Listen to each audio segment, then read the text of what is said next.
Bismillahirrahmanirrahim. Assalaamucalaykum waraxmatullaahi wabarakaatuhu. Kusoo dhawaada muuqaalkan xiga ee Toosana Technical. Muuqaalkan waxaan rabaa inaan idinku tuso sida aad u ogaan lahayd in Instagram-kaaga lagula isticmaalayo in kale. Waxaa laga yaabaa qof kale inuu Instagram-kaaga kula isticmaalo ama qof kale inuu kacsado, taleefankiisa ka kacsado. Marka Instagram-kaaga ayaa ka ogaan kartaa dhexdiisa ama taleefankaaga dhexdiisa ayaa ka ogaan kartaa in lagula isticmaalayo Instagram-kaaga in kale. Si aan ku tusiyo marka horeyso bal aan soo kicino application-keena Instagram-ka ah si aan qodobyada aan ku sheegay aad u raacdo waa inaad Instagram-kaaga soo kicisaa. Instagram-ka soo kici. Marka Instagram-ka soo kicisa kadib waxaad tagaysaa halka hoos ee qaybta settingska ah ama meesha profile-ka aad tagaysaa. Profile-ka markaa ku dhufato kadib waxaad ka sii xulanaysaa qaybta saddexda ilig ee sare.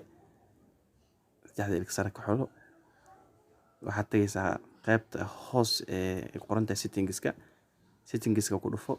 Marka settingska ku dhufto kadib waxa ku soo baxayo interface-kan oo follow and invite, notification, privacy iyo security. Security aad ku dhufanaysaa.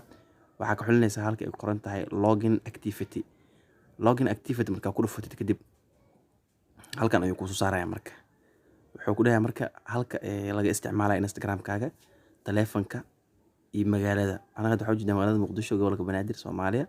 Taleefanka laga isticmaalayo waa Samsung A10. A10 ayaa laga isticmaalayaa active now hadda waaye. Marka taleefanka hadda uu ku kacsan yahay waaye. Haddii qof kale uu jiro marka qaybta hoos uu ku soo dhigaya marka taleefanka ama device kale hadii laga kiciyo qaybta hooseysa ku keenaa wuxuu ku dhahaa halkan waa qofkan ayaa kacsan taleefanka ayuu ka kacsan yahay. Marka rabno inaan marka ka bixino qofka waxaan sameeynaa saddexda ilig geesan taawanayna meesha lock out hoos ay qoran tahay ku dhufanayna kadib saasaan ugu bixinba. Marka waa intaas waana security aad u fiican waxaana ka ogaan kartaa Instagram-ka in qof kale uu kula isticmaalayo in kale. Intaas ayaan jeclahay inaan idin la wadaago. Fadlan janaalka hadda ku cusubtahay subscribe saar la wadaag asxaabtaada. Intaa wixii ka dambeeyay guuleysta.